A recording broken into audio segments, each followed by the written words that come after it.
Jefferson e ouvintes da Rádio Menina FM, o pastor da primeira igreja do Evangelho Quadrangular, o seu Agostinho de Paula, que vem passar sua mensagem. É normal, é comum aqui no Bote a Boca no Trombone, pastor, a gente receber religiosos para passarem uma mensagem, até porque a gente está vivendo a Semana Santa, hoje é quinta-feira, amanhã é sexta-feira santa, depois vem o sábado de Aleluia, o domingo de Páscoa, enfim. Mas a gente até trouxe hoje o senhor para saber um pouco da visão do evangélico com relação à Páscoa, como é que é feita a comemoração e, claro, mandar uma mensagem aí a todos os evangélicos e católicos, enfim, a todos os cristãos de um modo geral. Pastor Agostinho, bom dia, é um prazer tê-lo aqui no Bote a Boca no Trombone. Bom dia, Emerson, bom dia, Belmiro, bom dia a todos os ouvintes da Rádio Menina. É um prazer e uma honra estar aqui para falar com vocês e falar com todos sobre essa data magna da cristandade, que é exatamente a Páscoa.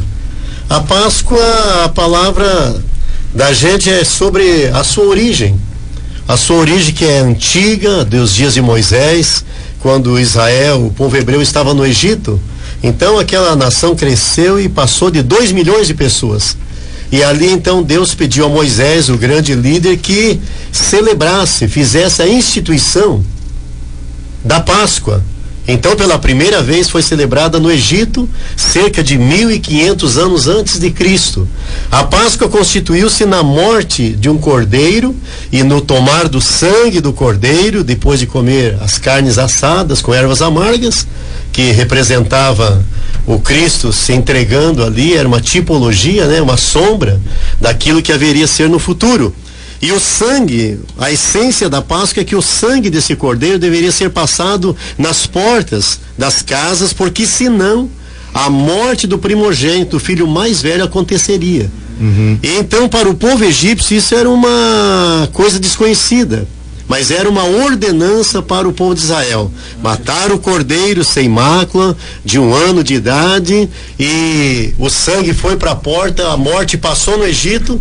Luto, lágrimas, desespero, tristeza para todo o pessoal do Egito, desde o faraó até a cria mais velha dos animais. Porém, para todos que celebravam a chamada Páscoa e tinha o sangue do cordeiro nas portas, a morte passou por cima. O anjo da morte pulou. Então Páscoa significa êxodo, saída do Egito. Significa libertação da escravidão. Significa o quê? Uma salvação. Páscoa, na essência do hebraico, significa pulou por cima, passou aquela casa e não feriu com a morte. Então, Belmiro, a origem da Páscoa está aí, no Egito, há 1500 anos antes de Cristo. Agora, como é que os evangélicos comemoram a Páscoa hoje em dia? Quer dizer, o significado é mais ou menos o mesmo, pastor? Quer dizer, essa questão realmente de pular essas coisas ruins, passar por cima, poupar, né? Preservar aquelas vidas. Ainda continua sendo assim? Exatamente, Belmiro, isso é de arrepiar a gente, como eu digo, porque aí está o significado, a esperança, o futuro da humanidade. A nossa história, a origem da nossa salvação, a intervenção divina, com seus meios simples de obediência, e o final, para a eternidade. Porque, como passou por cima lá no Egito, exatamente hoje, quinta-feira santa, que já chamam, hoje exatamente por volta das 19h20, Jesus, que veio cumprindo a lei e a observância da celebração da Páscoa todos os anos, ele assistiu à matança de milhares de cordeiros, que todos os anos derramavam sangue para lembrar a saída do Egito. Hoje, 19h20, Jesus celebra a última Páscoa da história da humanidade. E ele disse assim: tomai e comei, relembrando a Páscoa, a saída do Egito, aquela libertação, aquele livramento. Em seguida, na mesma reunião, na mesma janta de hoje à noite, ele pega o cálice e diz: e agora, minha gente, aos 12 apóstolos, esse é o meu sangue que será derramado por vocês. Esta é a minha carne que será partida por vós. A partir de hoje, a instituição da Páscoa está culminando nesse ato. Eu vou ser um cordeiro sem pecado, sem mácula, que que foi gerado pelo Espírito Santo no ventre de Maria para ser o único Salvador e Senhor da humanidade. Então a Páscoa praticamente do Egito acabou naquele dia, a última celebração, e Jesus celebra a primeira Santa Ceia. A primeira Santa Ceia, que ele diz: eu sou o Cordeiro. João Batista, depois que vem preparando o caminho para Jesus Cristo, ele diz: eis o Cordeiro de Deus que tira os pecados do mundo. Isaías, um profeta messiânico dos mais conhecidos do Velho Testamento, ele dizia sete séculos antes: Jesus Cristo será levado para a cruz como um cordeiro mudo sem abrir a sua boca. Então, lá no Jardim do Éden, quando Adão e Eva pecaram, Deus matou o cordeiro e fez roupas para eles de peles de cordeiro. Olha a essência. E depois no Egito morreu o cordeiro para livramento, e Jesus diz: eu sou o cordeiro, eu serei a verdadeira paz. Legal.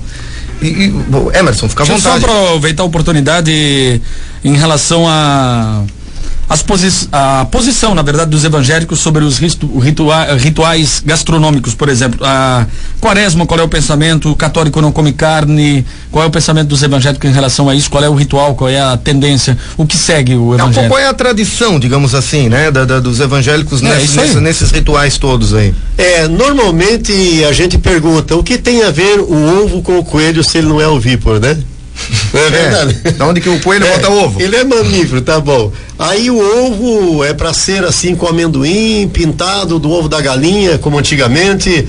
E por que passou para chocolate? Sabe que é curioso esse negócio? A gente conciliar tradições e conciliar as escrituras, a verdade, né?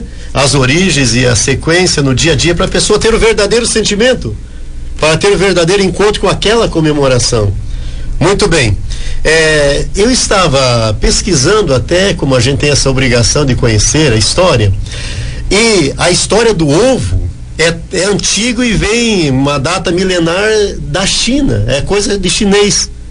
Eles ferviam casca de cebola com beterraba e faziam uma tinta e coloriam ovos para distribuir. Muito antigo, tá?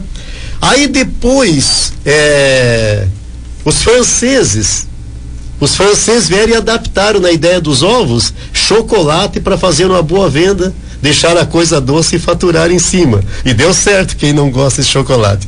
Tá bom? E o coelho? O coelho entrou depois através da Alemanha, é coisa dos alemães, coisa nossa, do Vale. Aí entra o coelho na jogada. Por que o ovo? Esse pacote do ovo, do chocolate e do coelho que entrou no pacote para a igreja, para a questão religiosa, a partir do século XVIII. O que aconteceu? O ovo, ele tem em si a vida completa. Milagrosamente ele está ali, né? E ele absorve a vida completa e ele libera, então, esse ser. Está ali dentro dele, pode rolar para lá e para cá. Até tem um provérbio que diz: não importa o ninho se o ovo for de águia. Em qualquer lugar ele não perde a sua essência, a sua natureza. Aí o que acontece? Está ali a vida. Por que o chocolate? Porque é doce, a doçura da salvação, a doçura da ressurreição de Cristo, a vitória do Cordeiro sobre o pecado e a morte. Não é mesmo? E o porquê o coelho? O coelho porque ele se multiplica demais. A fertilidade. Então ele se multiplica. E a promessa do cristianismo desde os dias de Abraão é que a descendência da fé, a multiplicação da família cristã pela morte de Jesus, seria como as estrelas dos céus e como a areia do... Não sei se ainda tens mais... Com relação à carne, não sei se... com relação à carne, se come carne vermelha, se come só peixe... Sim, não respondi. Ou isso não importa? Depois do carnaval, a quarta-feira, vem a quarta-feira de cinzas, né? Isso. E a partir da quarta-feira de cinzas, tem a 40 dias, que é a quaresma, até chegar a Páscoa. Nós não temos objeção nenhuma sobre o comer a carne, mas nós não, no bojo evangélico normalmente a gente não observa essa questão, e até porque até certo tempo a grande reverência do não comer a carne, os antigos não não penteavam nem o cabelo na sexta-feira maior. Eles não caçavam, não usavam armas, não assoviavam, não cantavam. Era uma reverência total da sexta-feira maior, exatamente porque foi o dia que Jesus Cristo morreu. Então ele disse: a minha carne é comida, meu sangue é bebida. E lá do Egito teve a questão do cordeiro que morreu. Então nós não temos essa objeção, mas não temos essa reverência, digamos, quanto ao comer a carne, ou comer a carne só dos peixes, ou não comer. O importante é que Páscoa é Jesus Cristo, o cordeiro, morreu, ressuscitou, ele é comida e bebida, e nós temos o perdão, o amor e a esperança da ressurreição e a vida abundante. Legal, obrigado pro pastor da primeira igreja do Evangelho Quadrangular, seu Augustinho de Paula, prazer tê-lo aqui, prazer conhecê-lo, né? Se quiser deixar uma mensagem aí para todos os cristãos, pode ficar à vontade, pastor. Nesse privilégio tão grande que eu tenho de estar aqui na Rádio Menina e saber que nessa hora são milhares e milhares de ouvintes, essa nobreza, essa elite que está nos ouvindo, né? Um prazer grande, parabéns a todos aí, ao Belmiro com esse programa, essa apresentação, o Emerson falando de esportes, né?